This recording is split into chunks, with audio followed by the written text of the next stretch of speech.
medical study on the effects of marijuana use confirms that everyone knows you're high and that you'll most likely never stop feeling like this.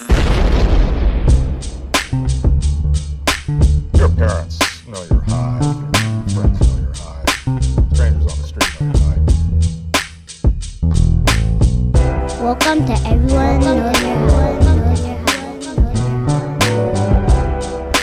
Hosted by Uncle Kalei. You're gonna never come back, you know, all that stupid shit. And Uncle Erik. If I could retreat away. Yeah, you should definitely try that. This is forever. This is the new reality. Enjoy the show. Enjoy the show. Enjoy the show. Enjoy the show.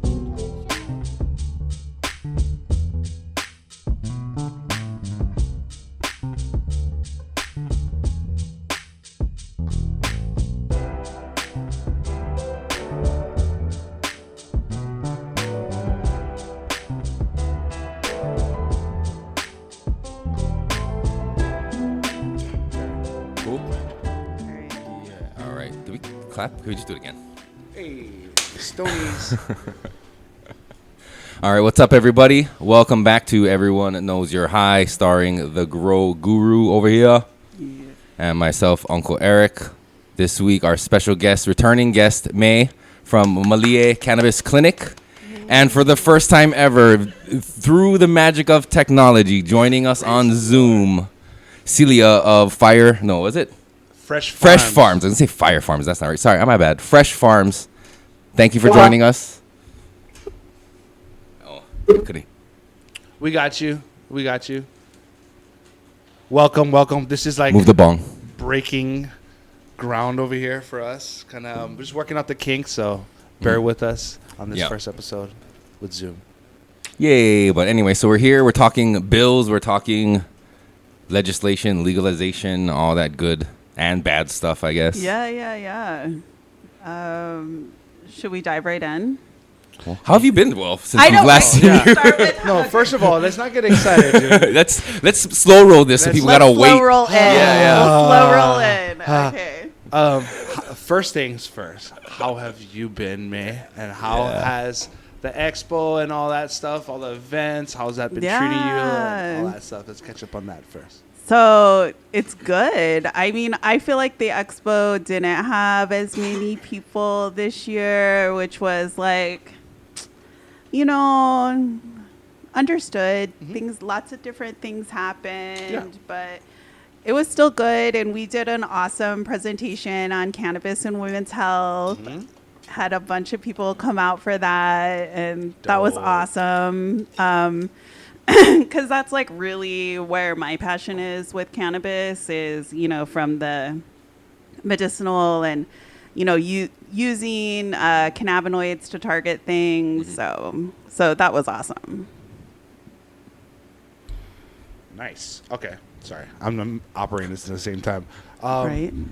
So, I know you introduced me to some of the women's out there. The what was the one? I forgot the name of that, but she fought for expungement and everyone's rights who were prosecuted or had any charge with cannabis.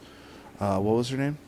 It was Mary Bailey There you from go. Last Prisoner Project. Yes, Last Thank Prisoner you. Project. Yeah, okay. Yeah, Last So Prisoner bad. Project. Same, bro. Oh, man. But together with little bits and pieces, We'll put it together. we can figure it out. It's a team effort when it comes down to memory and shit like that. But that was interesting. You brought a whole bunch of people to the expo too at our booth, and I got to meet a bunch of people. So I'm glad that you guys are diving down that avenue, and even for our podcast, we wanted to bring more women on that have experience in cannabis, where normally people that are dealing with it, it's they want to keep that in the closet. Yeah. Pregnancy was one of them. We wanted to do that, So you introduced me to that other woman that she was a midwife. Yeah, Piper. And she was interesting to talk to too. So man, the connections you made and it's fucking awesome. Yeah, Piper Lovemore, grand multiplier. She's amazing, and they're down at the Capitol. This is day 3. Oh. They're having a sleep in about birthing rights right now. They've been there since Monday. Whoa. There's the rotunda is filled with mamas and babies past 3 days. Yeah. Oh, I was there on shit. Monday. That's cool. I didn't know that. Shout Because there's out. bills There's related bills. to that, there's right? So a bill is going to go into effect which would criminalize traditional midwifery, and so they are there to be like, here, this other bill that would still continue to protect it. Oh, okay. And it would like make it harder for at-home births or Yeah. for mothers to choose where and how they want to give Yeah. birth. It makes it like you got to be at a hospital. You got to Exactly. have It's this. It's amazing how they do that. Like, Yeah. who else does it benefit? But it's your body, your decision. Yeah. If you want to give birth wherever you want to give birth, that's up to you, man. It is totally, and like the one thing Jesus that Christ. it's like it's your body, your choice, no matter what. Like, people are gonna make decisions you don't agree with, and it's not up to people in medicine to like dictate that.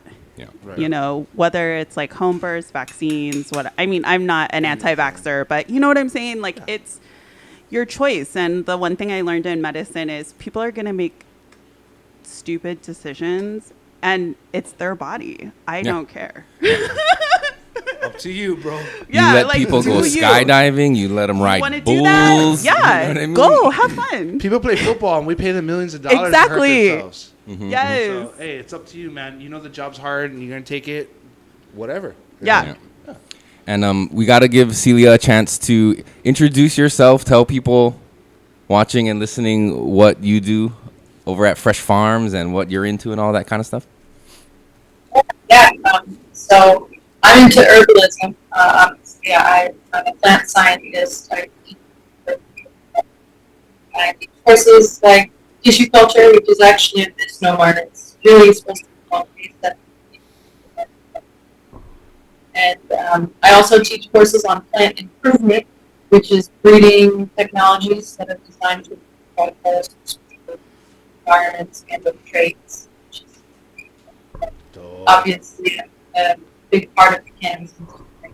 Right. And here in Hawaii, we have a great opportunity to serve this basic industry. Our breeding technology, because we're facing so many challenges, right? We've got abiotic and biotic problems galore. And so I focus a lot of my work on plant science. I have a gas chromatograph, and you guys might be familiar with what that is. It's an analytical tool that we use to determine cannabinoid and terpene profiles. And I can do that very simply using, you could use rubbing alcohol, you could use ethanol from the local liquor store. These solvents extract the cannabinoids, and in the case of terpenes, actually just headspace to keep the sample inside of a vial and it expels the terpenes. But when you're looking at cannabinoids, you use solvents, and you actually create this infusion with heat, time, and a little bit of agitation, injected into this really awesome instrument that, with the right tools, you can analyze what's called a chromatogram, and it's a little heartbeat for the cannabis plant, or also, in my case, I use roses as well, and determine what is present, what carbon compounds are present in that plant material. And so I use the gas chromatograph coupled with our breeding technology to improve genetics. I work very closely with my husband, Rusty Tapp, who is a legacy farmer here, and we've been doing that together for 10 years, actually a little over 10 years now, for like 13 years.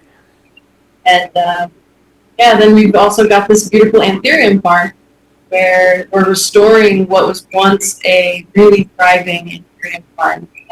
Just over 40 years ago, this farm that I'm at right now, it's night, so I can't really get that clear, but we're at the farm where I'm located, where since we moved to, is a really beautiful, kind of like naturalized version of what an anthurium farm would look like. So back in the day, they used a lot of shade cloth, and shade cloth created this sacred space for anthuriums to grow and flourish.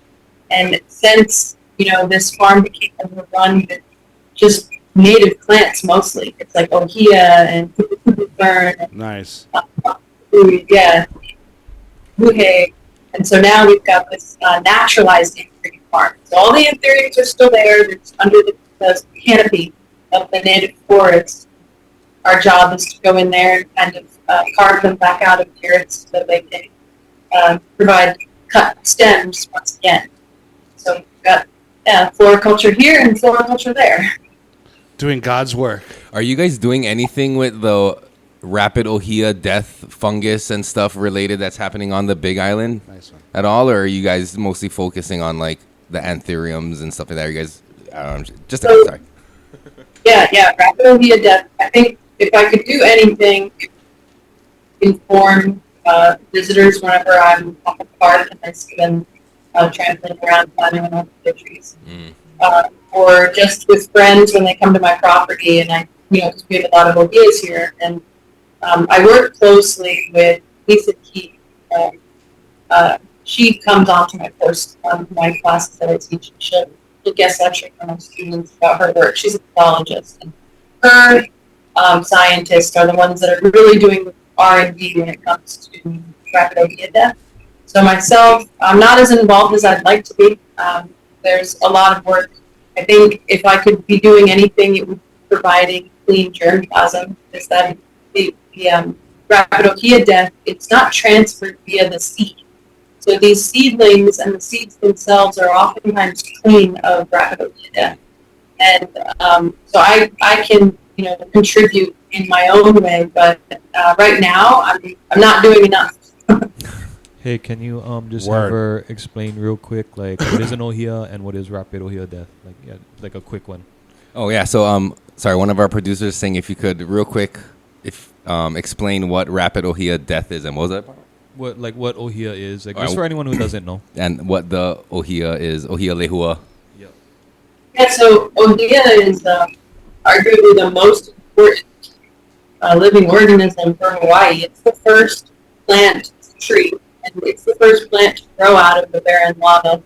It's an epiphyte. Its root system gets moisture right out of the air, which is why it can grow on top of barren lava. And it creates the forest floor, right? So as these ohias grow up and drop their leaf litter and branches fall and decompose, it creates this layer of soil and a place for microbes to thrive. And then it also, provides homes to native fauna, other birds and insects. And so the ohia is really important to our ecosystem here in Hawaii. And then to cultural practices for Hawaiians. Hula, for one, and they have the hula at large has not been able to use the hula blossoms from the ohia tree because of the rapid ohia death. The Merry Monarch, I think, has been really respectful of that for quite some time now. I'm sure they would love to blossoms to make their lay. But the rapid ohia death is a fungus. There's actually two different kinds, and I'm not an expert on this, but what happens is there's one that kills the ohia very quickly, the entire tree. It gets into the tree via a wound. So it's not something that can infect a healthy tree. But after the wind that we just had, where all these branches got knocked down, those are all wound sites, right? And so the fungus, it will enter into a wound, and within 2 weeks, the tree will drop its leaves and just become a shell of what it once was. So that's one version of rapid ohia death. The other one, it doesn't actually kill the whole tree. Trees can survive with it, so it'll infect the tree, and then the tree will have a wounding response, and that branch will fall off and die, but the tree itself will still remain. And unfortunately, it's the one that's killing it quite quickly that we're seeing this major devastation here on the Big Island, and on other islands too. I'm fairly certain it's on all islands by now. But the national park has changed a lot since I moved here. I moved to Hawaii in 2010, and when you stand and look over at Kilauea, it's just like the volcano house. Devastation. So there's a few companies that are doing work on that front besides the university. There's Terraformations, which is a local company that they're like a germplasm seed bank. And so they're working really tirelessly to store the germplasm. Germplasm is like a fancy word or a genetic resource that could be a seed or a cutting. But in the case of the hua, the seeds that they're storing. And then there's Big Island Invasive Species Committee. They do a lot of work to preserve our native forests. So yeah, there's definitely a few great resources out there. I think Ohia Love Fest is that already happened. I think that's in the summer, but that's a great place if you guys want to come more familiar, like. Right on, the Ohia Love Fest. Nice. Cool. Have we been getting any? So we're also live on Instagram. Yeah, Have we got been some getting questions for the laws and stuff like that. It's just hard to hear because of the computer so far away. So I got to kind of paraphrase, but no, I took my earphones off. No, yeah, I I saw tried that. to see if they could hear. I tried my best. Whatever, guys. Hey, they said they could hear it, so we could do that. I could just Okay. fucking take my earphones off and put it on there. But then you're not going to be able to hear. That's okay. I actually can hear her through the earphones right here, so it's Okay. perfect. Yeah, so that's our Looking at the sorry, production Miss crew Kelly, for that's not all of we can do. approval. See, I don't It know. goes. We'll It try and make flies. it work. Yeah. So let's do a thankful joint. Okay. So Celia, tradition. I don't know if we're here, you're there. I don't know if you got one rolled up, but we smoke and then we just say what we're thankful for. Yeah. Water. Okay. There you go.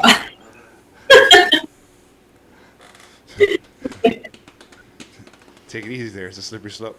All right. What, with water? With water. You can easily get overwhelmed and find yourself drowning. Find yourself in WA. W. Yeah, should we start? Oh, water's anonymous. Okay, so I'm thankful for the people around me. I'm thankful for,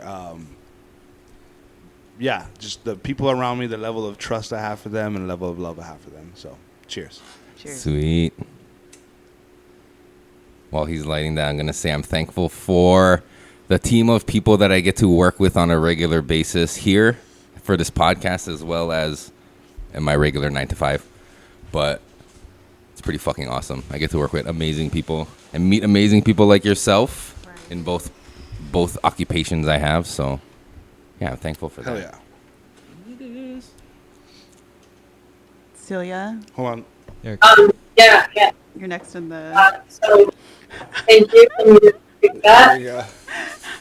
I'm thankful for my family, my community. I'm thankful for the land, the ocean, and all these plants and animals that we are here to protect. Everything.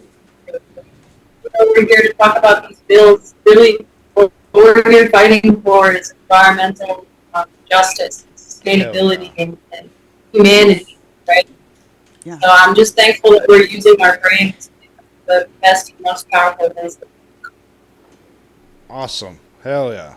Yeah. Okay. Absolutely. Same. We're fighting for something way more than what we think you're fighting for. You know, Right. it's like legacy of our Aina The and making legacy. sure it's given to the right person Yep. in the proper way, Yes. in an appreciated manner, not fucking giving it, our scraps to our kids. Yeah, you know? exactly. So what's up, buddy? Are you?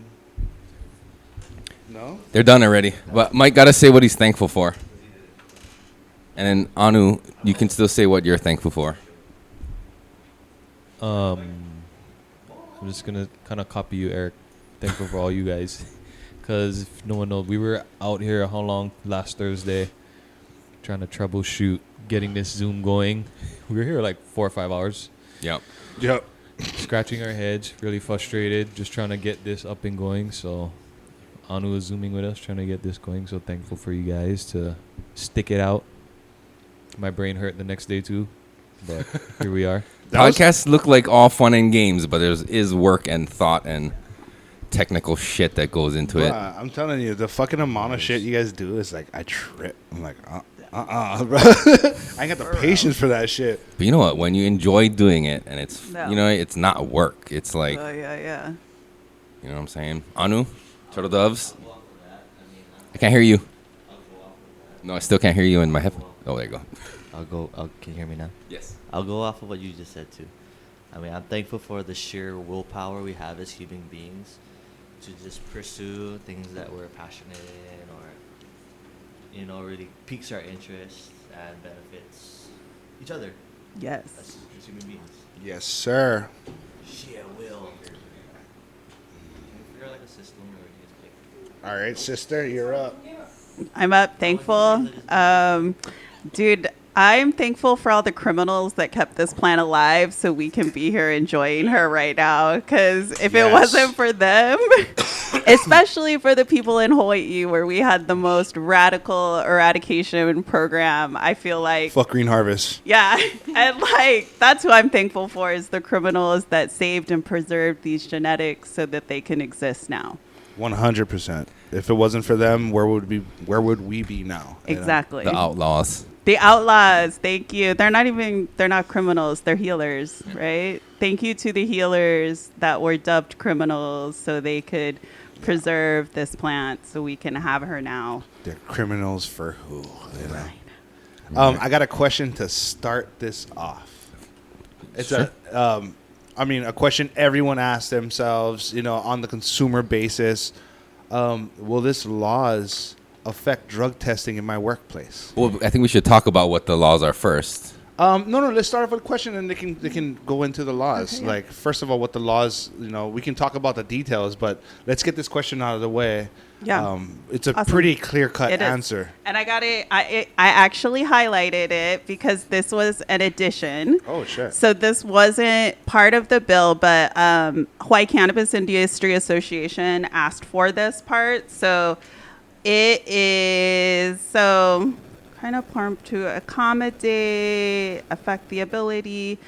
So it basically, for employers, your employer can still not hire you or fire you, and they can still discipline you for testing positive for THC. So basically nothing changes. Nothing changes. All right. Cool. But do you think... Okay, so nothing changes in the legal stance, but do you think if like legalization becomes a thing, because businesses can say, oh, you tested positive, we'll still hire you. It's up to them ultimately. Up to their insurance too, right? It's like what their insurance would allow, right? Kind of, because then you get into like workman's comp. That's why they like test you for weed. That's why a lot of people kind of want to keep it on. I feel like people want to keep testing for weed alive so they can use it as an excuse to fire people. Yeah. I mean, I won't Case say. in point. I'm like personally. I won't say where it was, but I've failed a drug test and still gotten the job. Yeah. And just been told like just be on your best behavior. So I know that it can be up to the employer and the insurance things and all that stuff. Right. But maybe it'll like small or businesses in general will change their minds and just be like, fuck it, whatever. It's the policy. Yeah. Hopefully. Yeah. So we, there was a bill. It went through, I think it got one hearing and it died. So we did a survey, and that's a huge issue. It's a huge equity issue, is people losing their jobs for testing positive for THC, and we don't even have protection in the medical program. Right. So it's a big issue. So yes, no, this bill changes none of that. Bummer. Boo. I know. That's like the most like sought after perk to any movement in cannabis is the working man being able to medicate. Yeah. That right there is like we're put into a fucking weird spot where you're forced into drinking. You see that we said it again on a podcast. It's like generation after generation. Yeah. Come home, you want to relax, you got to get a 12 pack. It's worse than drinking. Sometimes they're forced because they're looking for pain relief a lot of the time. Right. And so they're forced into dark spaces, places with medicines that they don't want to use. Yep. Yeah, that's a huge issue. Yeah, Celia is saying that alcohol for pain relief, and a fun cannabis fact is that beer has myrcene and like that effect, that relax pain effect. It's very similar, right? Hops are like sisters to cannabis. And it's not only like just the drinking itself. Like, yeah, beer can be appreciated, you know, but the drinking over the daily lifestyle, it's like a habitual thing, you know, like you see it in our culture.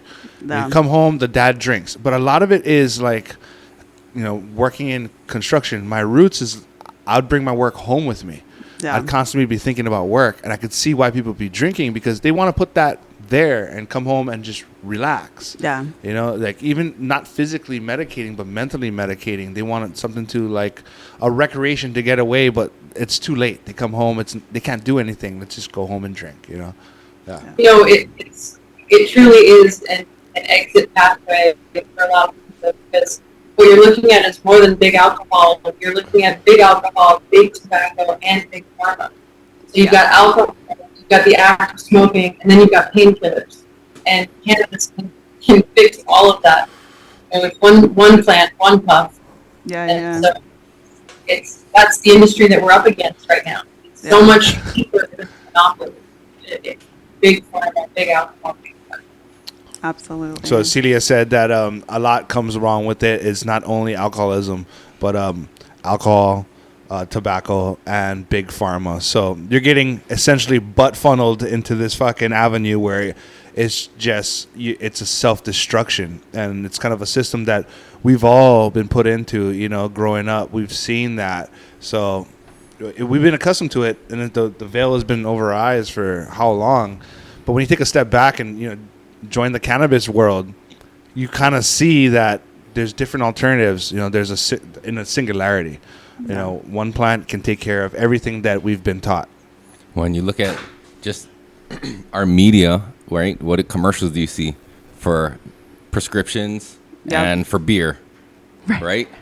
And I feel like in here, it's like alcohol is just like a part of culture. It's like celebrated. You know what I mean? Like the way it's depicted and all this stuff. And then on the other hand, the US and New Zealand are the only two countries that allow like big pharma and like medical industry to advertise on TV. That's a bitch right there. So you wonder, I mean, there's no wonder why those two things are like the avenues that most people go down, because it's like in your face in our culture nowadays. Yeah. It's crazy. Maybe there'll be some awesome weed commercials eventually. But do we want to see that though? Right. Do we want to see that? That's an exploitation of the plant, in my opinion. Like, we don't want to see that blown up on that level, because it's subject to misinterpretation, in my opinion. Is there any way that could be done in a tasteful, you know, way? No, not at all. Not for me as a farmer. I don't think that there's any glory in advertising it like you wouldn't, mainstream. Dude, you wouldn't make commercials for your farm. Fucking years. We know where to get it. You know what I mean? You wouldn't make commercials with your farm with you like slow motion walking through your fields with coming like out the reservoir. You know what I mean? Like those walking through your fields, touching the tops, awesome. like slow mo, golden hour, just like a ad, like a campaign ad, but just for your farm. Just spraying the Grow Guru. Yes. No, you don't think it's ever gonna come to that? You don't think it's gonna come to that at a point where we're gonna see ads and stuff like that? I hope I'm a gray old man, not even fucking paying attention to that shit and just stuck in my garden. Man. You know what I mean? If it ever comes to that, fuck that. I see it happening. You're an asshole for painting. I that see picture. it happening. It's gonna happen, and that's gonna be the thing that like everybody warns about now. You know, big companies taking over and like bastardizing it and exploiting it, and those are the ones who are gonna be making these commercials. Exactly how I described. 100%. It's gonna be a father and his son holding hands, playing baseball in the field. It'll be like Integrity Farms. Yes. That's what I'm thinking. I was thinking that without saying it.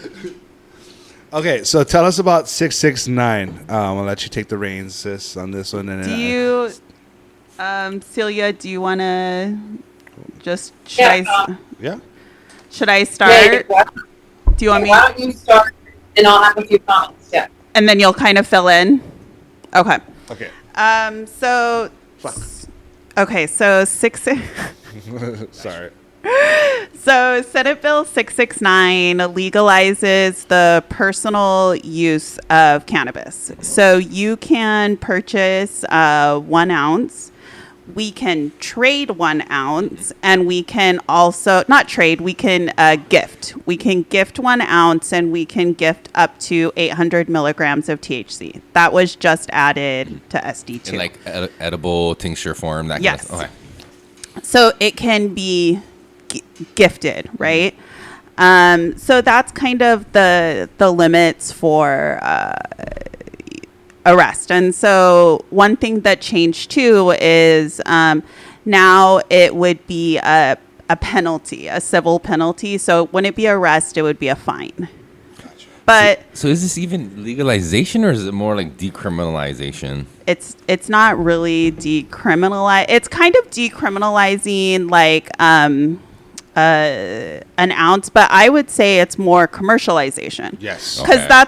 that's like what it does to how it affects the individual, Okay. right? Okay. So then we move into like how it affects the individual. Support 100%.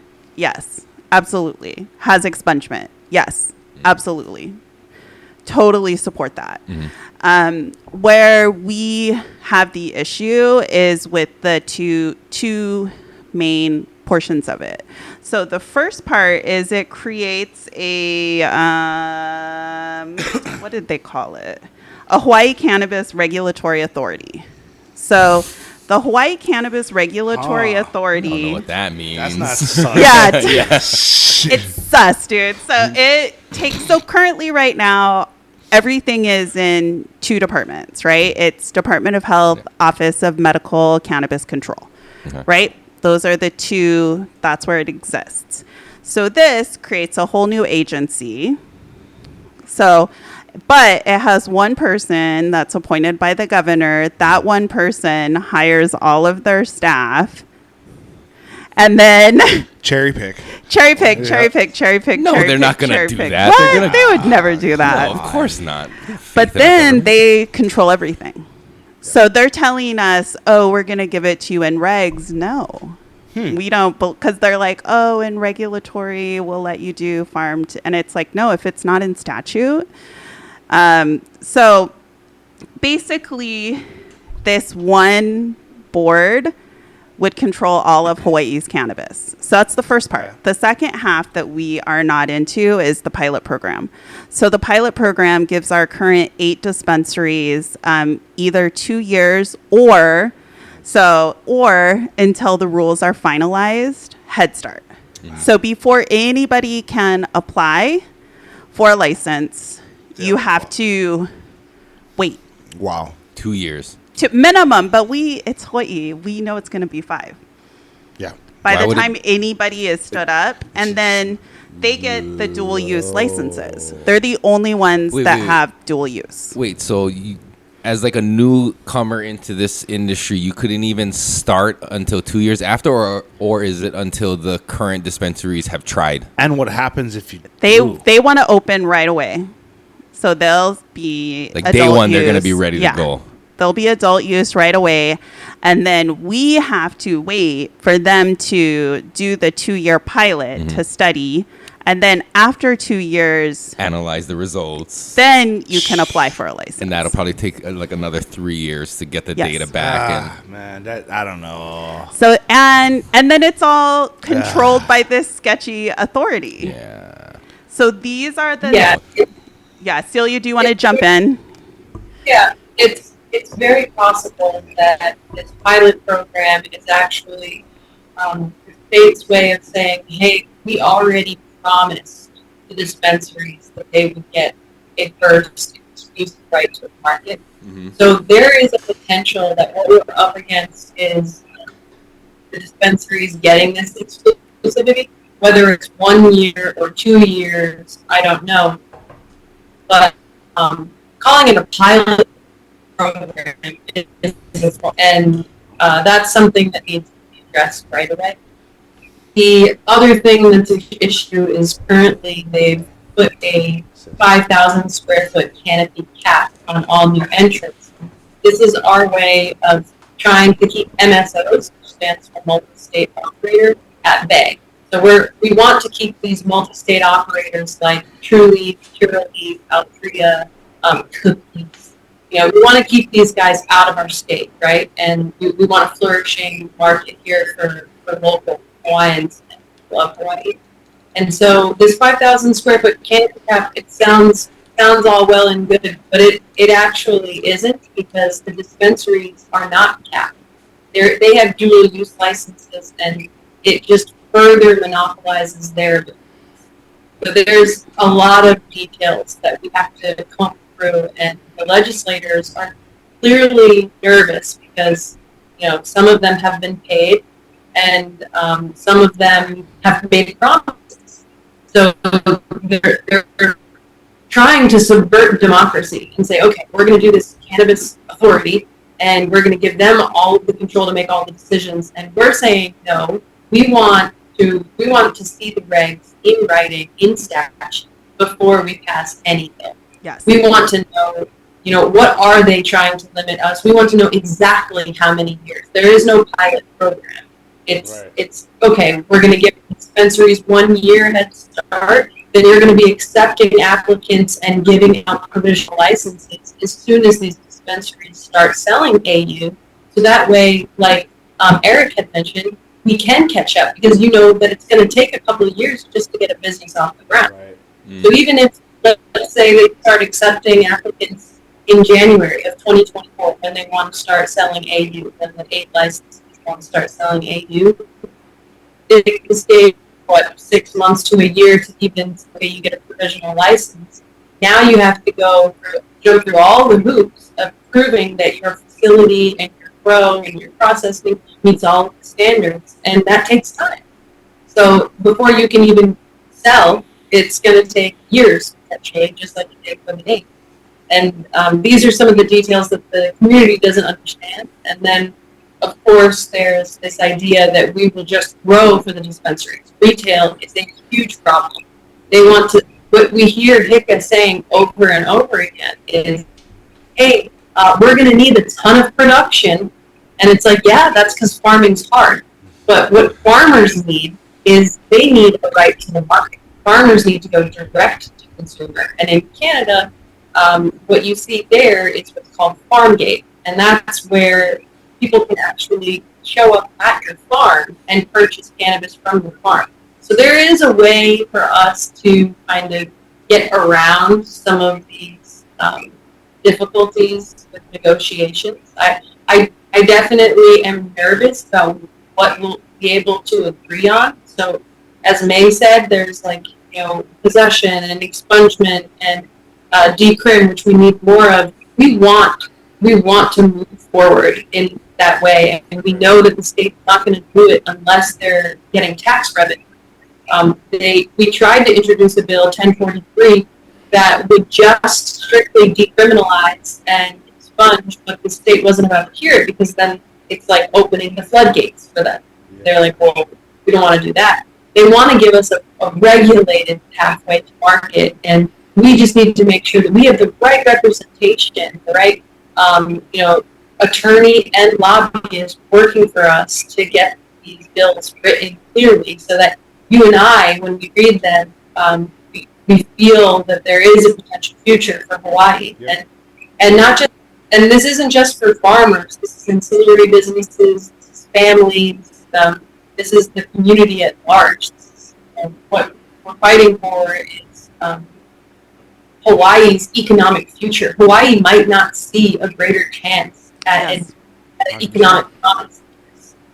So this is our big chance to shine, and I think that we can do it right. And the dispensaries need it. They want it bad because they need it. It's been really hard on them serving just the limited medical market, which brings me to another topic that May and I discuss a lot.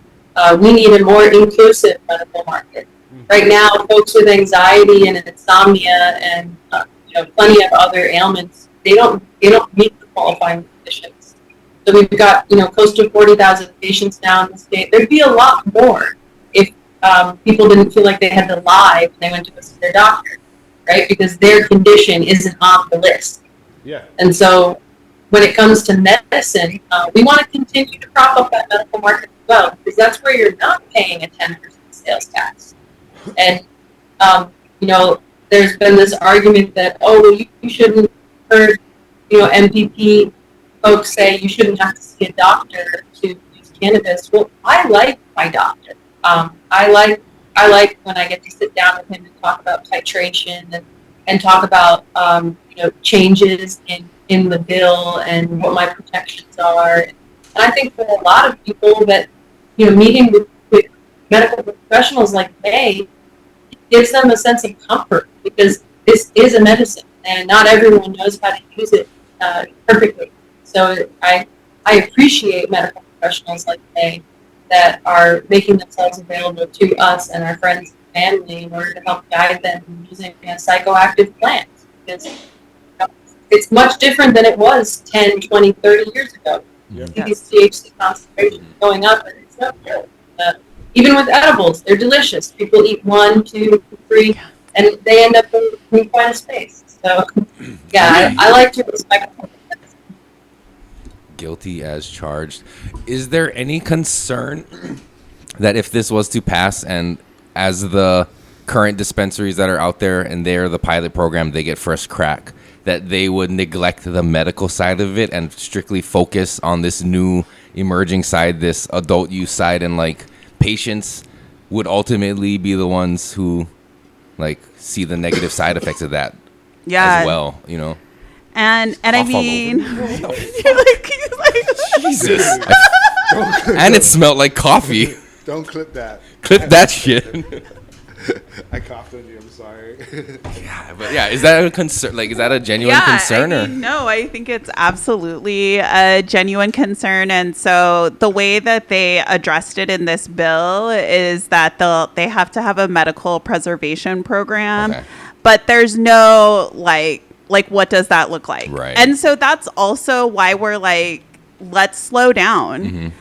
Like we just spent almost an entire year with the dual task force. So many people testified for that. So many people came in and were part of that. Mm-hmm. And our legislators are like, we haven't even had a chance to look at it because it came out in December and session was boom. Yeah. So with most things, they just try to steamroll and like fast track things without looking at data and I mean, that's the number one thing. It's just like put the veil over everyone's eyes. Here's our false data, our narrative, push it through. Yeah. Well, and then they're like, 86% of people in Hawaii want legal weed. But you look at that study and it was 600 people. Like, well, they always do that, right? It's always like, what? You guys, that's embarrassing that they're bragging about that. I know. It's like, wait a minute. And like I scrolled back up, I was like, "Holy shit, this is crazy!" Out of 2 people, 50%. So we're just gonna extrapolate that to the entire population. So 50%. You know what I mean? Jeez. 60% of the time it works every time. It's like there's always a way to like fudge the data to make it. I just read this thing of that somebody, a top medical professional, had like commissioned someone to write a research paper on something. So it's people obviously, and then he cited all that data to control that narrative. Biased, super biased. Can you write this thing in this way, and then go out and tell everyone, look at this research. It said this, and this, So that's the other thing you got to watch out for. It's cool because like what Celia is saying is like what we're trying to fight for is not only to keep the conglomeracy at bay, but also to like uplift the rights of the local farmers, that free market where there's no middleman for us. We can go direct. And that's like how it should be. There's a fucking farmer's market. Jesus Christ. Like it's all over the place. We do that. It's a free market, like medicine should be just as available as food, in my opinion. I agree. Yeah, I mean, food is medicine. Medicine is food. Exactly. Lao, right? Yeah. We've been doing it for generations. Yeah. Our food is our medicine, vice versa. So, like, the only person that got it twisted is the man. You know what I mean? I don't even like to point a finger. I just like to lob a fucking beach ball because, I mean, I can't point. There's too much people. There's too much things in motion for me to be like, fuck that one thing. So I just got to generalize it like, fuck that. Sure. Yeah, that's why it's like this delicate dance that we're doing, where we really have to honor the legislators and the promises that they made and find a middle ground. Because there are some promises that might not be able to be broken for reasons that we'll never know. Right. You know, and so we just need clarity, and I think that with where we're at right now with the community on 669, something that's really important, you mentioned the survey that they did, is how do you empirically define legalization of cannabis? When you ask someone, oh, do you want cannabis to be legalized? And, of course, there's all these, beautiful ideas that come to mind, but truly, what does that mean to the legislator? And how can we make this an inclusive process? So, yeah, when you talk about the medical patient protection plan, there is no way for these dispensaries to serve AU and their medical patients. Right. The only medical patient protection plan would be to include more new entrants. So the exclusivity is kind of like this really dangerous pathway that they're going down. It'll be exciting for them, I'm sure, to sell out, but how exciting is that for the patients that have been there as their customers, loyal customers too? I don't know if you guys saw, but there was over 500 pages of testimony, and they were mostly jot forms from the local dispensaries. And these are patients that clearly, some of them are happy. In our communities, like when probably for you, Erik, Kalei, May, a lot of our friends from our communities might not be serviced at the dispensaries, but there are thousands of people who are happy with that process, and I would never want to take that away from them.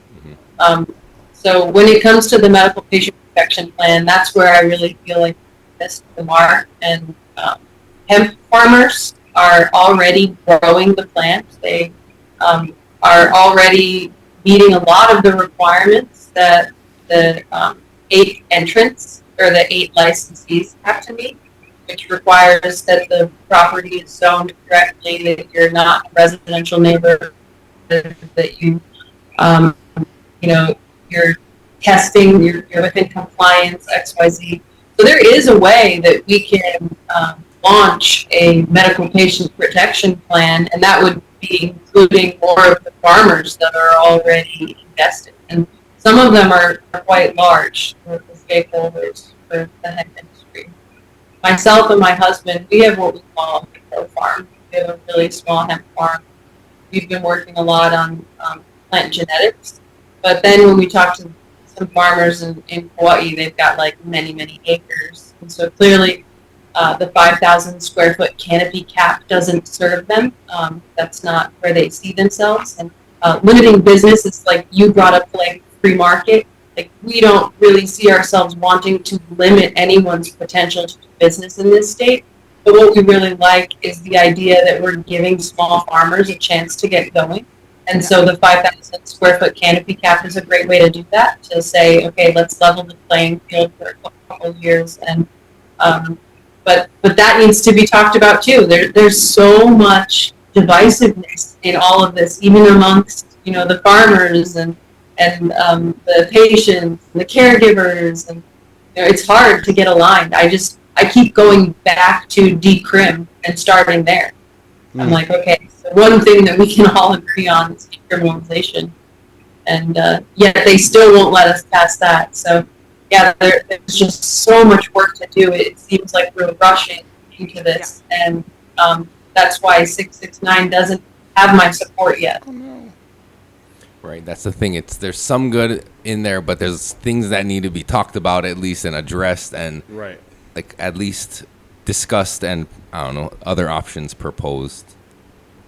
But they do that all the time, right? They create bills where it's they have all this great shit, and also in there is some fucked up things. Oh, 100%. And on the surface they call it legalization, so it sounds pretty, and everybody's like, hell yeah, I can support that. But they're banking on the fact that nobody's gonna read all the things in there, and then you wonder why.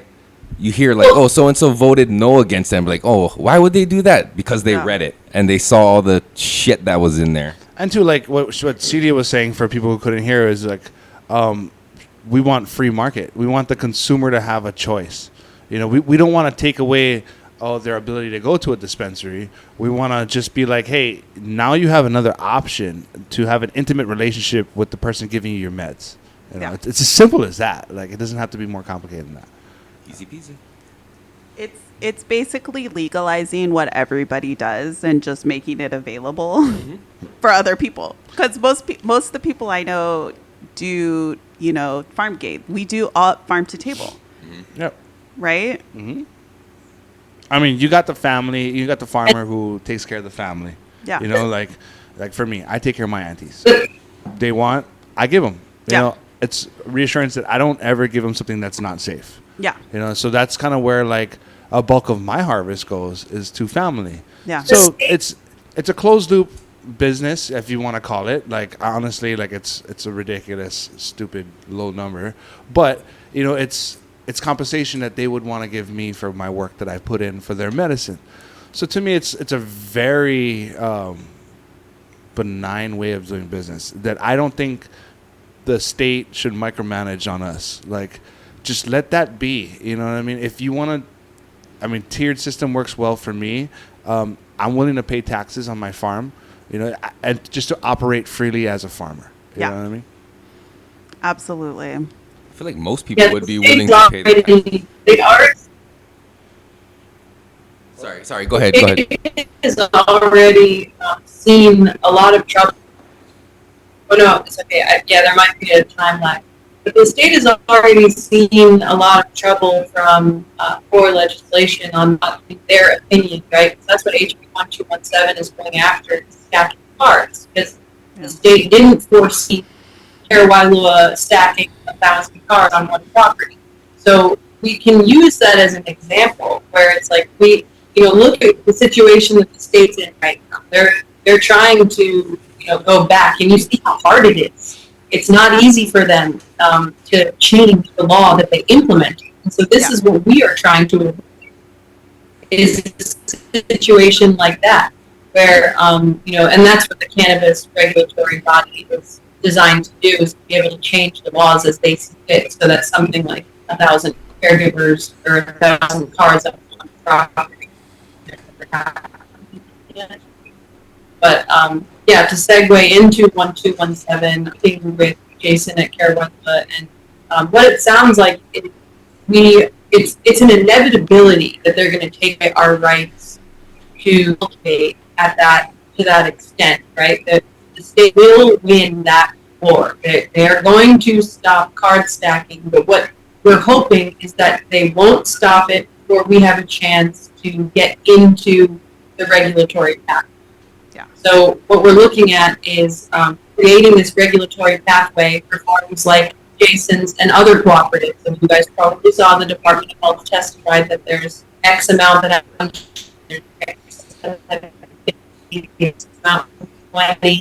So we know there's cooperatives all over the state. None of them maybe as large as CARE, but certainly there's large cooperatives all over the state. How do we give those cooperatives a chance to keep providing for their patients before they lose that opportunity to regulation? And so that's what with HB 1217, where we're up against. It's like, okay, you want to take away the ability to stack cards, then give them a license to do business.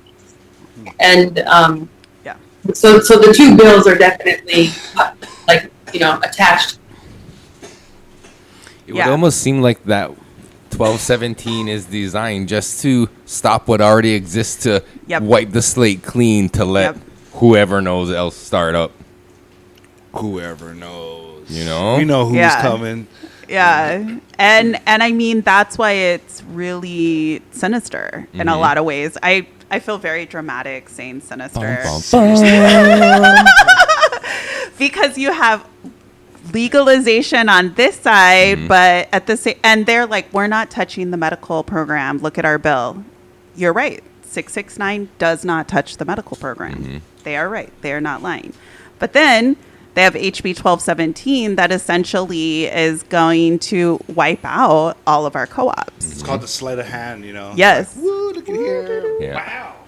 The old. And, here. you know, people have been growing in collectives here forever. And like what I agree with what Celia said, we don't want to kill the collectives Right. because we want the collectives to be able to provide and, you know, be part of this market. It's so short-sighted to just be like, we only want it for us. Plus, like, what are the capabilities of a dispensary keeping up with the demand Yeah. in a good price point where everybody would be enticed to give up growing Yeah. and go to a retail to buy So their Kalei- medicine? Like they know the dispensaries are well aware that they can't keep up with demand. Yeah. They just want the retail. They want us to do the farming for them, and they do all the selling, and they get the profit margin. Yeah. So that's a big problem. That's the devil in the details right there. So that leads to another question. You know, farming has been. What do you think about wholesale and retail, farmer wholesale, dispensary retail? That was a question that came up. I kind of wanted to ask, your guys' opinion on that. The death sentence for farmers. I think that for some folks, like let's say you want to throw one strain, you're going to oil farm it because you're just extracting it for THC, right? So you're like, oh yeah, I'm going to plant like a field of Blue Dream and I'm going to sell it to the dispensary. Sure, for extracts, that'll work. It'll work for some farmers, but for most small farmers that have been caretaking for legacy strains and have been putting in the work to keep the genetics alive, that's not a model that's going to work. You're not going to be able to wholesale your craft quality cannabis at $600 a pound and then go pay, lose who knows how much of that to taxes, 280E tax code. Like, it's a death sentence. Yeah. Wholesale, and you see that all over the nation. Yeah. That's bad policy. Absolutely. No, That's what you call market cap. Oh, 100%. And it's hard to explain to the farmer that, like, they're like, well, I'll just pay my taxes and wholesale it. But I'm like, they control the market. Yeah. The market is controlled by the retailer. And then, next thing you know, you're ass out of money. You're in the negatives operating a farm in essential, in like the false pretenses that you're going to fucking crush it and make a lot of money. No. I mean, and you shouldn't be in it for that reason anyway. But if you're a small craft farmer, you want your product to be worth what you've put into it. Exactly. And with this wholesale program, I tell people that till I'm blue in the fucking face. It's going to put you under because you'll never be prepared for, if anything happens on your farm, you got to dip into your pockets pretty well. Yep. And any farm, any crop, I don't care what. Yeah. You get a drought, it's detrimental to your farm. Yeah. Now, can you imagine market drops and then now you're stuck, So, yeah. You're better off cultivating tomatoes or mushrooms or vanilla or roses. Yeah.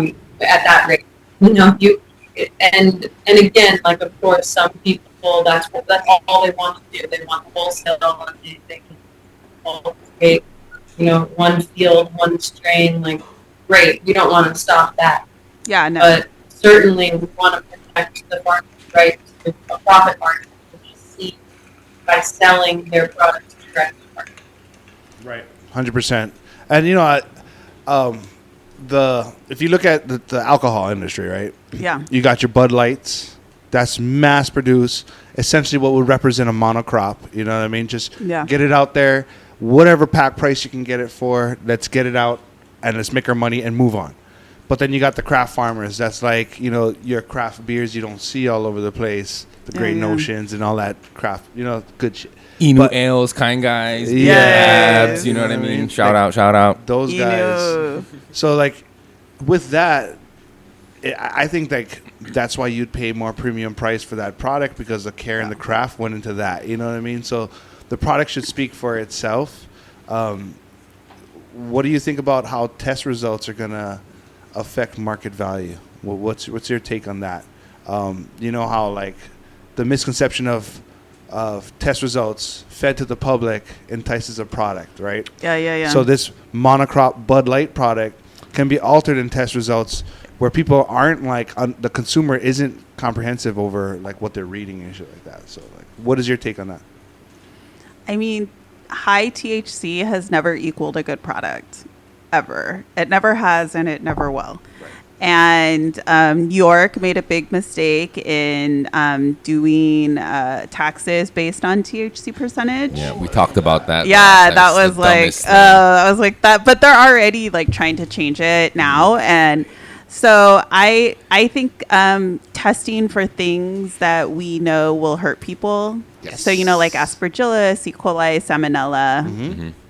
You Like know, the health risk stuff. yeah, like that's what we should test for. Right. Is things that is a health risk. Other than that, like THC testing, I'm just like, I'm so over it. It's so annoying. I hate that people would, and this is my opinion, people would put damper on genetics via THC testing. You know what I mean? Like terpene percentages and terpene diversity count. We 100%. totally not even paying attention to that shit. You know Yeah. what I mean? THC content, I mean, it's part of the whole marketability. You know, Jungle Boys, all Yeah. those guys who kind of go big and go hard and are in your face, just throwing those numbers out there. Yeah. You know, and that's what I worry about is like the manipulation of the average consumer coming into Yeah. this. Like, hey, oh, look at 30% THC. Holy shit. But in actuality, you're getting some shitty product that was just mass produced, you know. I want our market value to keep strong. I really like Spectra Analytical, our lab on Oahu.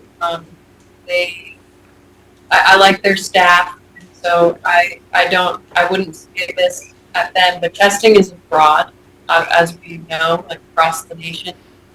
Numbers are inflated. And then the standing operating procedures that these labs have to meet are also pretty bizarre. They dry the cannabis to the point where it's so dry it would just pulverize into dust in your hand. That's not the state at which you receive it. Yeah. You know, but that's the state at which they're testing it. And so what that means is they're removing all of the moisture so that the flower itself weighs practically nothing. And then the oil that's left, it is inflated in its numbers because it looks like a lot. But in reality, you know, you don't have 0% moisture in your flower. You've got 12% moisture in your flower, or anywhere between 10, sometimes up to 15% moisture in your flower.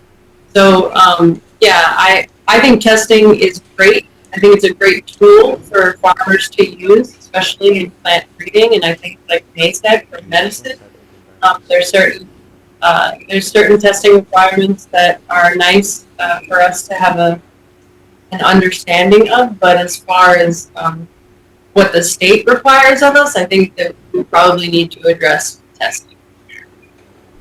That's what's up. Yeah, and they just changed it too. The microbial level Yeah, has more of a threshold. microbial, the yeast, the molds. Yeah. Now it's like they'll just report that it's moldy. They're like, it's really disgusting. Moldy. Awesome. No, because I mean, like, honestly, immunocompromised people, that's kind of what we're going to target on, right? Like, so Aspergillus definitely would not be good for them. So if we just test for specific strains of microbials, that would be, you know, and kind of like forgive the rest, because, I mean, it's Mother Nature. We're combusting it. Fuck. You know what I mean? Give us a break. It kind of opens it up to more talented farmers out there because environments is something that we can't control, you know, or afford to control.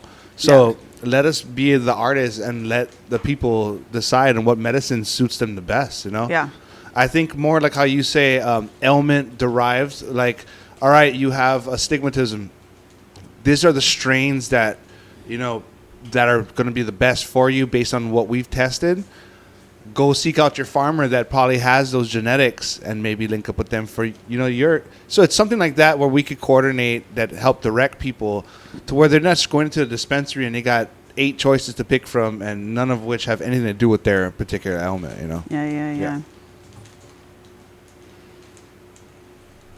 So any other hidden things in there in 669 that we need to be as farmers or even the daily consumers worry about? I mean, also the one thing that they get, so their permit fee is $25, which I'm like, really? That's so rude. For the dispensaries to turn from, so that's something that needs to be addressed. But we're really hoping that our legislators just slow down. Mm-hmm. Like, let's think this over.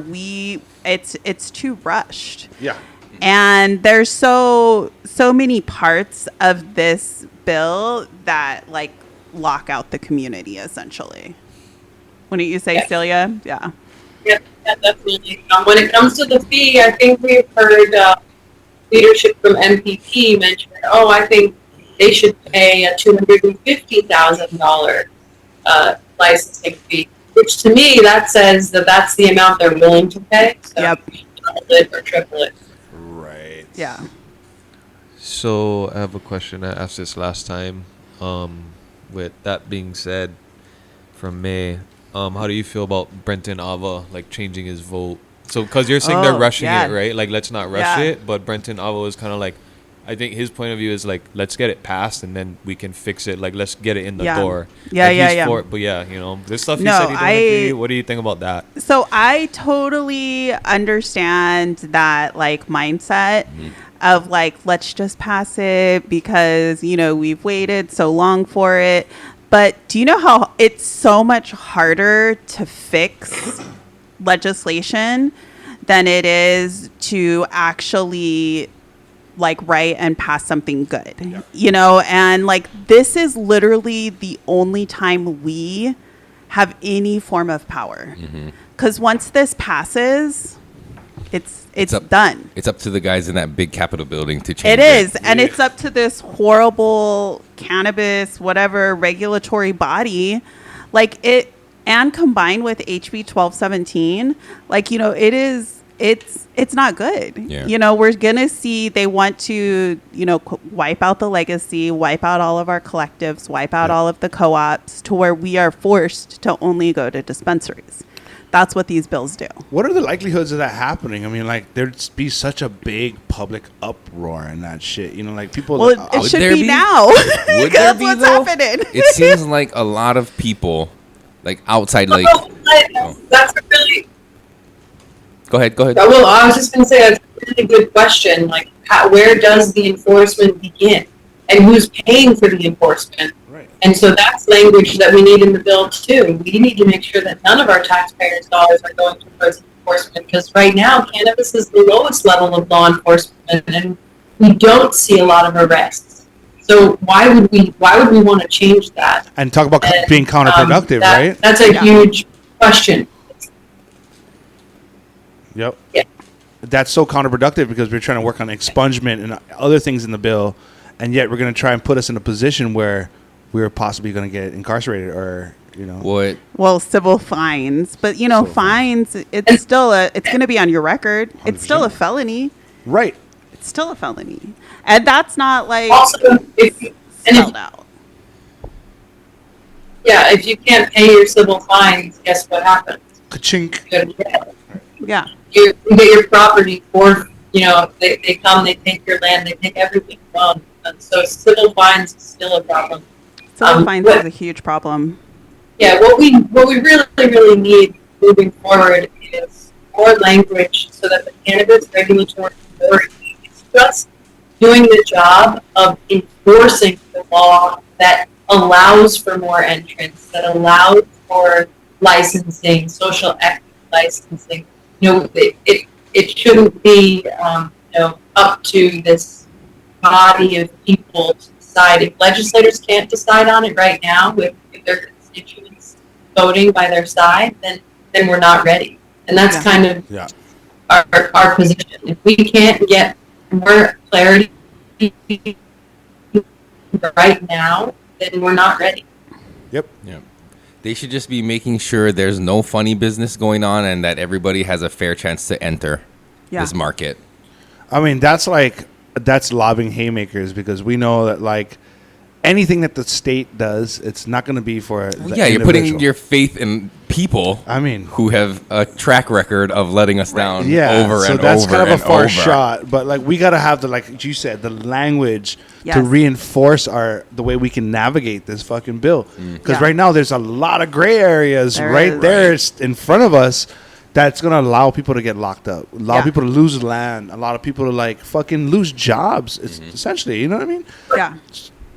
What's really exciting, though, is that lawmakers, there are senators and representatives that are speaking on behalf of the legislative community, going on the news and saying, hey, like, we want to create this pathway for you to come to market. Like, that's exciting. It is. And so just, and we want to make sure that we're using that excitement in the right way, that we're not just getting the community riled up for a bill that's labeled legalization, guys, commercialization, and further enshrines monopoly. So right now, it's using what those legislators have said, and like you said, Kalei, it's a lobbyist that goes and lobbies the lawmakers to put the language in the bill. And so right now, we've got Attorney James Anthony, who we've been working really closely with, and then we've got Jason at Care Wailua has a lobbyist that he works with.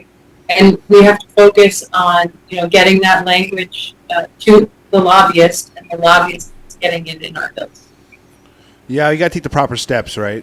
That's kind of how you have to operate. You got to kind of dance where they want you to dance, and that, so to speak. Your voice being heard is not as simple as point A to point B. It is not. You got to go through the proper steps, which is kind of unfortunate because those people who are actually making the decisions, if they took a time to like look at people like the actual farmers and look at how easygoing this plant is and how much it contributes to society. Like, good example is I went to Grass Valley, and I say it all the time. Their town, as a mining town, was going under. Cannabis brought it up, and if you go, it's booming. Like, it's nice. The community is it's clean. There's a lot of money put back into the programs of education. So we can do more for the average citizen. Yeah. By having cannabis on our side, I mean, that's a no-brainer. Absolutely. What I feel like we're missing that the AIM folks brought up, Maine Craft Cannabis Association, is that unified voice. Because, like I mentioned earlier, there's still so much divisiveness of how to move forward. And Attorney James Anthony, I bring him up, and I'm like, oh, we've got Attorney James Anthony. But truthfully, like, this lobbyist at Care Wailua gets paid a lot of money to do the work at Capitol for us. And the people we don't have a voice, an attorney that's digesting this policy work. And so one of the things that I haven't talked enough about is how are we going to get behind a lawmaker attorney, a cannabis policy attorney, and put money in their hand to represent us, to unify our voice as medical card holders, as caregivers, as legacy farmers. And for me, I lean strongly into James Anthony. He's a Hawaiian, number one. He's a cannabis attorney, number two. And I just align with a lot of his morals. So I think that's one of our next steps is going to be fundraising for 2024 to get James Anthony back home, because he works in California, and we want him here in Hawaii, where I think he's also, he has a license to practice law here as well. I think, not sure, but anyways, we want James Anthony back home and want him representing the people of Hawaii and hearing from all of us, because we all have these questions that are coming through on your live right now. And the ones that are in your minds and hearts, we need someone that can turn all of these fears into language for a bill. Yeah, write that bill, and that's not me. It's not any of us here. We don't write bills. It's hard enough just to read them, let alone write them. Totally. Word up. I mean, that's just Greek to me. Sometimes I was like, "What are you saying in this thing?" I'm so fucking confused. I'll be honest. There's smarter people out there who can read and Kudos digest and guys. figure it out, and then translate it and communicate it in a way that people like us can understand it. Because the language they use in these bills is designed that way. It's It like is. legalese and like double speak and weird like Yeah. double negatives and shit. Like I don't get it. It's I'm confusing as sorry. fuck. I know, so I have to like print it out, highlight it, make Mm-hmm. stars, underline it. You see all of Fuck. my Oh my god, dude. Keeping Fisher Hawaii in business. no, for real. I should sell toner. No, So, absolutely. guys, my little baby wakes up about 9:30 feed, so I'm gonna have to probably sign off soon. I don't want to cut the party short, but since I'm not there, can I cheers you guys some water and say, Cheers. Yeah, I have water too. I got yeah, I got coconut water. water. I want to say thank you for having me on tonight. Thank you for everyone, what you do for this cannabis community. And I'm really looking forward to being there in the studio with you in person. And yeah, it's just been, it's been a really busy year, and I'm excited with all this work ahead of us. We're going to do the right thing and keep this in the right direction. Cheers. Here. Bonsai. I'll clink with you. We'll clink here in clink, person clink, clink. and Clink. clink to you. Gentlemen behind the Tap, production. tap, bruh. Right. All right. Well, Okay. thank you for joining us. Thank Before you you. go, tell people watching, listening, where they can find you, how they can get in contact with you if they want information, all that good social media stuff. Yeah, so you can find me. I have a social media page called Fresh Farms. I also have a hemp farm where we're going to be launching a website right around the equinox. So this month, Word. CalinaGold.com, and I'll do a little announcement on Fresh Farms. And then you can find me teaching plant science at UH-Hilo. So if you guys are ever interested in continuing education courses, there might be some room for you there. And if anyone wants to reach out to me personally, you can email me at Celia, Celia, J, like Jane, Celia J, at Hawaii.edu. You heard that, Eric. That's what not HawaiiEDU.com. Hawaii.edu.com. That's not a real That's not a real email. But yeah, thank you for joining us. Thank you. Thank you, guys. All Thank right. you, Eric. We'll see you. Okay. Thank you. Aloha. Aloha. Aloha. Awesome. That was so good. We can keep proud going. of Yeah, us. that's great. So proud of us for doing Zoom. I'm glad that shit worked, yo. Hey. Yeah, you Shout guys out are- to Congrats. production crew, Hell yeah. Bud Naked, Turtle Doves. Take the earphones off of my Right? phone. That thing, it worked, yo. It worked. Fuck, man. Dude, that came in clutch. That was such a smart idea. That was a fucking total wing right there. I was like, huh? yeah. No, yeah. I could hear. There's got to be a way we can figure that out. But it maybe like what we were saying earlier is having people join in on the Zoom. The only thing is they might get a behind the scenes. Yeah. But it'll be kind of Peek like behind a the curtains, slippery you know what I'm saying? slope, bro. It will Like, be. If there is some like back and forth, then Yeah, just- but you got to learn to. that's fine. Let the people talk about it in Yeah. the comments. All right. I just kind of like, I want things to be civil. You know, like that's how I kind of want. That way, more can get delivered, more Yeah, yeah, information yeah. can get delivered clearer if Right. it's civil. Yeah, You know, like I for totally sure. agree. We're civil in the comments. They can let's say you post something on Instagram about this or Yeah, that. yeah, yeah. That's what happens in your comments. The same thing that would happen in the Zoom comments. True, so true. Yeah, and that has yeah. nothing to do with us. That's other people expressing theirs. So let them go. Yeah. Okay. Right. Let's figure it out. We can share a Zoom link maybe. I don't know. We'll see. Oh shit. Oh. Let everybody on. But we don't have to. I mean, yeah. These guys in behind the desk, they'll Yeah, be these watching guys. the comments. Anna's gonna have to put the Funyuns down and fucking. It could work. be Hey. busted. It could be an entertaining read though to just watch the comments go. No, there's a lot of interesting shit that popped through. You know what I mean? Like, I mean, first of all, the drug testing at work. Yeah. Like that's something that's on everyone's mind. That's in the workforce. Is That's like, huge. dude, I smoked a joint. Oh my god, am I gonna drug tested? Yep. Take that off someone's mind, and like they're happy to go to work. You know? But could it be a Yeah. thing where if it becomes legal federally that insurance companies will be a little more lax on it, therefore employers could be a little more lax on it because whether you smoke or not doesn't affect their insurance rates at the end of the day. True. So they can be like, who cares? Yeah. I mean, I know a couple companies offhand. I won't mention, but they're kind of like the rates at their insurance hasn't changed whether they would test for cannabis or not. Yeah. So it's already a forgivance right there. They're like, oh, you know what? Fuck it. I don't even want to test for that. I got to pay for the extra panel. Nah. So they test for the other shit that actually will. You know what I mean? And then are they just paying whatever the insurance will be? Yeah. See? As an employer, that's your choice, right? Right. Yeah. But like places that should matter, like public safety, you know, Department of Transportation, some of the Department of Health. Bus drivers? Department of Transportation. Right? Yeah, DOT, right? Yeah. So like that needs to be, even like crane operators, heavy equipment mechanics, heavy equipment operators, any operator, in my opinion, that has that margin of error would due to judgment shouldn't be, if you're on opioids, doctor prescribes opioids, you should automatically be on paid leave. Because it's a high demand job, but I mean, you have to be in the right state of mind for public safety. Paid leave. You know, your right to smoke cannabis. I think that one right there, it'll be hard for them to like really pinpoint your intoxication unless they do like a metabolites test, right?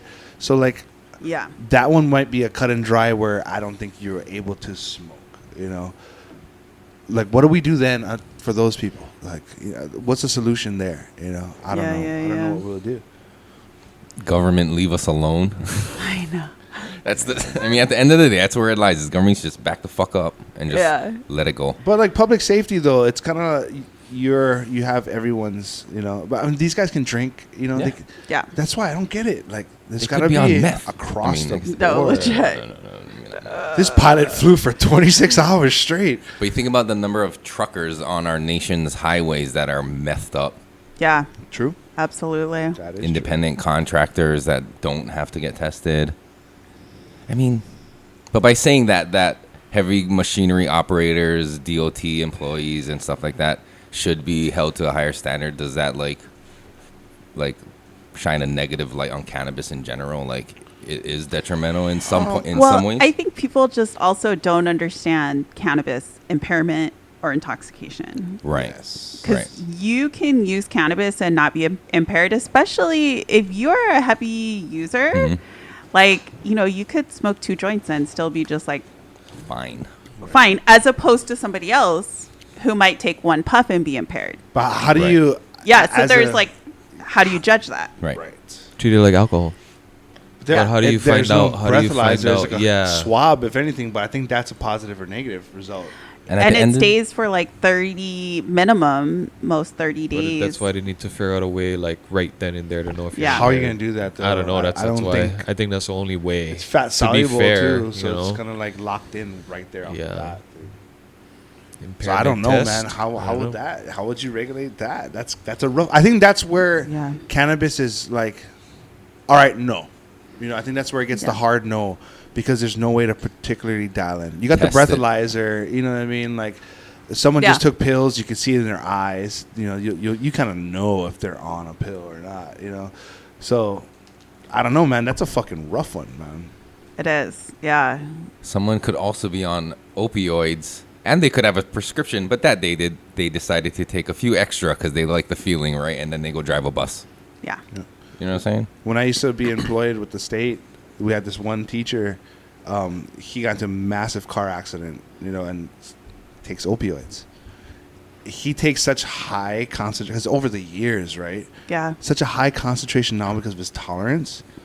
One day I was cleaning up and I passed him. I'm like, "Hey, you okay?" He's just hanging on the railing. He's like, "I forgot how much I took." Right. Fuck. And I was like, "Holy shit!" So I called his wife. He has a fucking card in his wallet. That's like, call my wife. You know, like yeah. I was like, "Holy shit!" So I called his wife. She's like, "Okay, bring him to the house." Apparently, this happens quite a bit.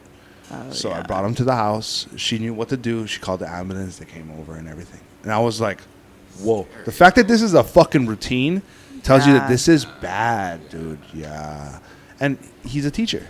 Right. You know, so like, if he was just able to smoke and even like during work, impairment and intoxication. If you're just medicating yourself so where you can just tolerate, I mean, fuck, man. So yeah, that's where it happens, man. It's crazy. I know, and that was a huge issue for our patients and for us. I think we should start by they had a bill, but it just didn't get hearings Because at least like if you have a medical card, it should be treated like another prescription, right? Yep. We can start there. Yep. That's an easy start. That's It's an fair easy enough. Start. 100%. Yeah, easy start, right? You keep your medicine in a medicine cabinet. You Yeah. know what I mean? You keep it away. You keep it. You don't have to be discreet. It's your medicine, but at the same time, you keep it safe, responsible manner. Yeah, You treat yeah. cannabis the same way. You know, like we fucking smoke up, but we do it. Like for me, I do it safely to where my kid can't go and access it and mimic me and copy me and No. get high. You know, edibles that I have are locked away. Yeah. I mean, Edibles are the worst. they're delicious as shit. You know what I mean? That Space Jam That's, shit. that's the one that scares me too, is because Yeah. it looks so good to kids that Yeah. they're just gonna grab. They're not gonna question or like they're just gonna grab it and eat it. Well, like toy guns too, right? Yeah. Pew pew pew. Nerf guns. We fucking shoot each other. I mean, dad has a gun. You find it. Oh, that's cool. It's the Yeah. same shit. You know, you gotta be responsible of what yeah, you but have. how do you explain to your kids these are daddy's cookies? Don't Yeah, I you mean, don't. You just lock it up. Yeah. Lock it up. Because even telling them about it and then you have to explain it's Exactly. gonna be now they're burdened with Intrigued. knowledge. You know what I Yeah. mean? Oh, that thing. What? Why? Why won't dad let me eat Daddy's that? happy gummies. Let me go Yeah. get Locked refrigerators. it. Yeah, Are the man. best. Yeah, just even little lock boxes, Mm-hmm. you know, that. There's a little glue you can buy, like a little where you can like glue it to one side of the fridge, and another there's a cable you can lock with a key. It's so convenient. You can lock everything. Oh, that's perfect. Yeah. Oh, doesn't That's open. huge. Fuck Yeah. we're good. Right? You're like, oh. Oh man. Speaking of tasty treats, man, shout out to Ashley and Moonrabbit for getting it started and getting the gummies out there, man. We have the I believe she has the lemon peel pineapple gummies. I'm gonna go Where? grab it right now. Yeah. Yeah, so I'll go bring it. Excuse me. You want to just take a break and pause for a little bit? Sure.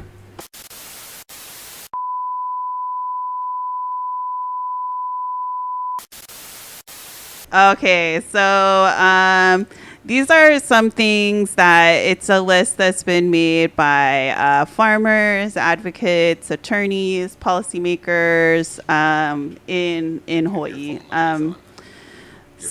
Your light on your phone is Oh, on. thank you. Sorry, I'm like blinding you. My bad, bro. I can't roll this joint right now. It's like, I know. It's like, what the hell? So basically, we're asking that the next awarded dispensary operating licenses be all social equity, and for the next 8 to match the 8 that's current, that 4 are social equity, and that 4 are also Native Hawaiian or from socially disadvantaged farmers. And when it comes to the cannabis regulatory body, I know you heard us complain a lot about that, but we have recommendations for who should be on this body. So we are we're asking that 1 seat is a patient, 1 seat is a caregiver, 1 seat is OHA, 1 seat is DHHL, and the remaining 4 seats are elected by the mayors of each county. So that way each county that's fair. Gets a say. has a rep, right? So this is how we can make it fair, right? Because like, how do you make it equitable, right? And then there's no limits on licenses for people who are farmers that do retail. So farm to retail, farm to table. So it has to be in that vein of the market. You have to be retail. Not necessarily, but this would be a special clause because a majority of the people here are growers, and we want the growers to be able to have the opportunity. They call it farm gate in Canada, but Farm it's gate? Farm gate. It's like a winery, right? You go, they grow, they might have some like little goats for you to pet or some shit, and then you sample their weed, right? And then so we're saying It's like a wine tour. It's exactly what they do Yeah. in Napa right now. yeah, exactly. And then no limit for dual use licenses that are held by qualifying Native Hawaiian applicants on DHHL property. So we're saying department. So if you guys, homestead. Then the homesteads, yes. Gotcha. The DHHLs, so these licenses shall be exempt from vertical integration requirements. So they can, they would be registered and regulated by the authority, right? Okay. So far, everything you're saying sounds good. Okay, so this is like our wish list. This Right. is like, but this is also what we're like. This protects our community, right? Yes. And then, of course, all qualifying patients are tax exempt for all cannabis sales at every point of sale for retail, no matter what farm to take, farms or. That's huge. That's a big one. Yeah, it's huge because it's not going to be like this huge number that's going to keep it, but they should remain, and then allocate a percentage of sales tax from GET to fund health insurance for all of these farmers. Because right now for MedQuest, for agriculture, it's a big struggle. Right. And a lot of our cannabis farmers face this type of issue. We're also asking that there be if this bill passes, that there's a 2-year moratorium on all adult use sales until everybody else can get licensed and be up and running. Right. So it like pauses the pilot It's gonna program pause they it. have in Yes. Yeah. So the dispensaries would be able to continue to exist, but stick to continue. your medical side. Yes. Okay. Yeah. You're gonna be like, fuck, we gotta get stuck here. And then also a 5-year moratorium on the sale of any dual use license. We're asking if they get this license that they can't get it just to sell it to an MSO. Right. And then 10th, the final one, is we are asking for geographic origin for Hawaii-grown cannabis plants. So basically, the word grown, it's actually grown here, like Kona coffee, and it needs to be 100%. So those are so this is our big wish list, and I'll provide it to you so you can show the text. Yes. And we're doing we're releasing it everywhere over the next couple weeks. So you guys got the little preview. Awesome. So that's kind of that's where our head is at. And that's why we are kind of opposing unless they add some of these, but still we feel like we need a little more time. Yes. They're rushing to just get things passed so they can say, they passed it, all this kind of things. Well, as tourism takes a fall too, or like took a dip, they need some alleviance, right? And they say like, hey, if we make it legal, tourism's actually going to get kickstarted. I think that their view is more geared towards tourism and having this be a funnel of revenue going into tourism. So this is a way to give the dwindling tourism industry a It'll shot in the help. arm. It's like 2 birds, 1 stone, right? So it's like this wouldn't hurt the tourist industry, but at the same time, it'll make us some fucking revenue. Is now, though. I know it took a hit during COVID, but I feel like Hawaii's tourism industry is never really in danger. Yeah. Yeah. I was in it for 14 years, bro. It's bumping. I live in town. It's like so packed everywhere. Yeah. People save their Hawaii is a destination, but the that labeling and making sure grown in Hawaii is actually grown in Hawaii.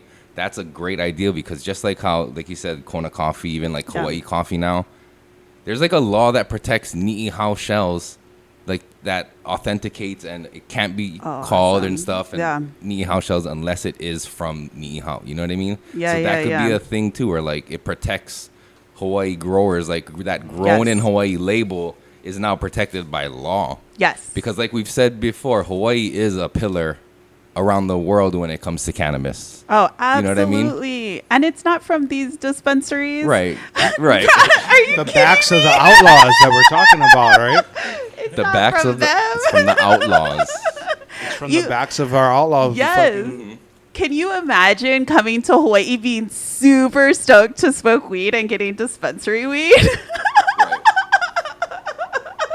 Like, I'd be so bummed. Fucking Erik from Organics Alive was like, bro, I'm so glad I'm smoking like from someone from here. I'm like, what does that mean? He's like, I just didn't want to have no avenue to where I was stuck fucking smoking dispensary weed. Of course, he had his own medicine, but at the same time, like he wanted to actually sample a grower here. So I'm like, oh, dude, fuck, not my best representation, but I'm glad you fucking like it. You know what I mean? So that was cool. Big difference. Yeah. Big difference. So that's kind of our wish list. Well, let's Preview spread the here, wish list, and I'm yes. sure, like I don't know, I don't disagree with anything on there, and I'm sure that'll be the sentiment of a lot of people. Yeah. So I'll send it over to you, Kalei, so you guys can share can it. post it. And because, you know, like at the end of the day, you know, we are doing this for out of love. Right. Like I do cards literally like 3-4 hours a week. Like I have another whole full-time job. Right. You know, it's like, and for me, it's like a responsibility to leave it better, right? And to leave it and to be selfish, I don't want to be stuck just smoking mids for the rest of my life. No, I mean, She's not wrong. She's not wrong. And, you know, that's the thing, like, on a consumer basis, you want choice. Yes. You know what I mean? And, like, ethically, I mean, I don't make any money doing any of this stuff. We just do it because we see injustice and we see another sugar cane happening. We see another pineapple happening. We see another fucking guys who come exploit our fucking home.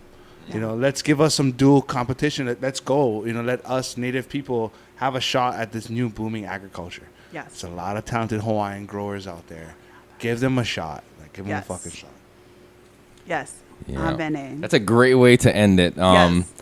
Because we got to wrap it up, Kalei. Sorry, I know you're rolling that fat one, but so tell everybody where they can find you, social medias, websites, all that stuff. So TikTok, everywhere we're Malie Cannabis.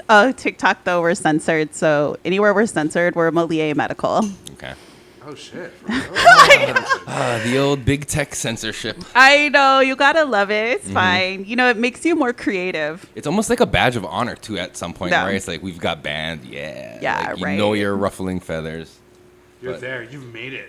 Right. When you're Malie, bad, you fucking made it. Malie Cannabis Clinic. Malie Cannabis Clinic, Right on, yes. sister. Thank you again for joining us. It's great to see you again. Yes, so good to see you guys. Always a pleasure. Thank you for all the information, and I hope like everyone finds this helpful. You know, Yeah. the people sitting at home that just want to shoot the shit, they tune into us. Even people who just come across this this show, and it's like, holy shit, you know, like I want that epiphany of people having people's heads like, oh goddamn, like this is what's happening, and investigate more, and hopefully this brings more people, you know, to the front gates to be like, this is bullshit. We can't have this. We have the power right now. Yeah. Yep, totally. It's the only time we really have this power. Damn the man. Right? Hell yeah. All right, you guys. Well, sponsors, real fast. Sponsor. Shout out to our sponsors, Small Kind High by Solidify. Oh, I finally got that one fucking right. Wahoo Garden Supply. Wahoo Garden Supply, 94150 Leo Street, Waipahu, Hawaii, 96797. Also, we have on deck Mills is going to be our sponsor. So, yeah, stay tuned for more of that. Also, Meat Lux, Brutal Mars Art, and am I missing any? Please. Moon Rabbit. Oh. Hoppity hop hop hop. Hoppity hop. All right. I'll see you guys later. Well, the man. Grow Guru on Instagram. I guess I'm a sponsor. I don't Voices know. from the Planet on Instagram. Voices from the Planet. Bud Naked on Instagram. Hashtag Turtle Doves. All right. Sorry, you're gonna miss this. Check you guys out next time. Peace. Aloha, guys. Peace.